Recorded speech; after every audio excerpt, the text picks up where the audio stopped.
Rais wa Marekani Trump hamwambia Kagame kuondoa wanajeshi wake DRC.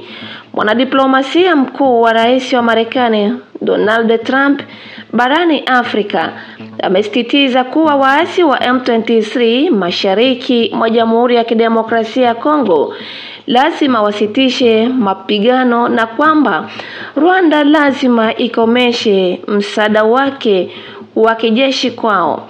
Msimamo wa Marekani umekuwa na utaendelea kuwa wazi sana juu ya hili, alisema mshauri mkuu wa Marekani kwa Afrika Masade Bulozi baada ya ziara yake ya Aprili 29 katika DRC, Rwanda, Uganda na Kenya, ambako alikuwa na viongozi wa nchi hizo.